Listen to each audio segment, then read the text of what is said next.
Well, I'm really glad to be here with Chris today to be talking about this very important topic. I firmly believe that it is time for humanity to be away with all gods. It is time to unchain the mind and radically change the whole world, not merely as individuals, but as a global humanity. All over the world, people are trapped in conditions of unspeakable horror. This is a tragedy, but more than that, this is a profound crime because it is not necessary. Thousands in Haiti right now, just one of the countries hit hard by the global food crises, have resorted to filling their bellies with cookies made of sugar, oil, and dirt. A recent New York Times article ended with this story. In the sprawling slum of Haiti's Cité Soleil, Placide Simone, 29, offered one of her 5 offspring to a stranger. "Take one," she said, cradling a listless baby and motioning toward 4 rail-thin toddlers, none of whom had eaten that day. "You pick. Just feed them." Across the globe, Dua Khalil was a 17-year-old Yazidi girl who grew up in Iraqi Kurdistan.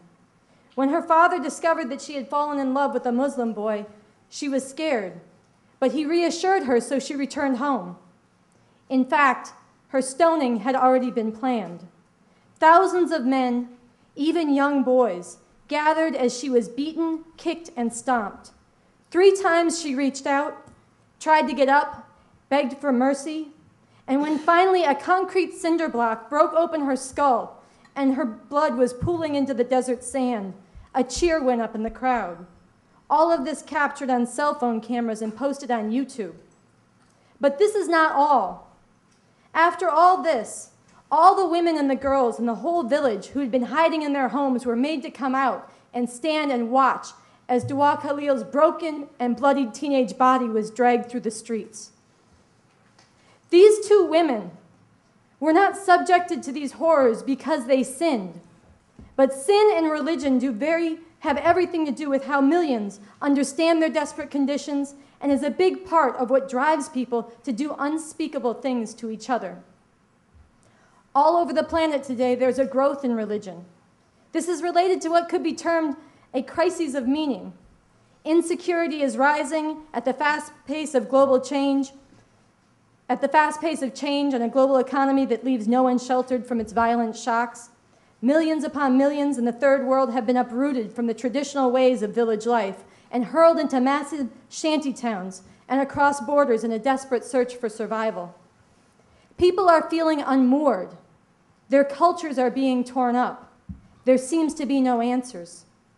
And all this is taking place at a time when secular nationalism has largely been defeated, and it is going on under the long shadow of the bitter defeats of socialism, especially in China in 1976, when revolutionaries were overthrown and capitalism reestablished, albeit while retaining the socialist label. With this has come the drying up of the dreams that many once held for revolution, for changing this world, the real world, in liberating ways. People are reaching for religion, for solace and comfort, for explanation and meaning, for something that appears to be solid or absolute. At the same time, as Chris has talked about, religion in its most fundamental and reactionary forms is being consciously revived and pushed by very powerful forces. In the US, there's been the development of Christian fascism, all the way up to the highest levels of military and government. And worldwide, and here too the US has had a big hand, Islamic fundamentalists have been built up and are utilizing religion to misdirect people's righteous anger at the crimes of the US. And these 2 poles of imperialism in both its secular and religiously fanatic forms on the one hand and jihad on the other reinforce each other, even while opposing each other. Much of what I've said so far are things Chris Hedges would likely agree with. He's somebody of significant moral courage and conviction, and I have learned from him and have a deep respect for all he has done to sound the alarm on many of these dangers.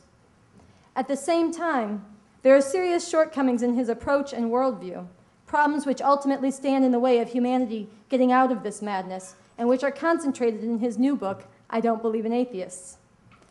So today I'm going to draw on Bob Avakian's new book, Away with All Gods, Unchaining the Mind and Radically Changing the World. For those who want neither imperialism nor obscurantism, and more than that, for those who hunger for a truly liberating vision of society, based on collective liberation but valuing individuality, this book is essential reading. Even more, it has great potential to radically change the terms of things in this country. I will draw from this book to respond to some of the themes Chris also grapples with. In particular, I'm going to focus on the questions of human nature, of sin, and of radically changing the world, specifically on the way Bob Avakian has re-envisioned revolution and communism. A major theme in all of this will be how this finds concentrated expression in the oppression of women. So let's begin.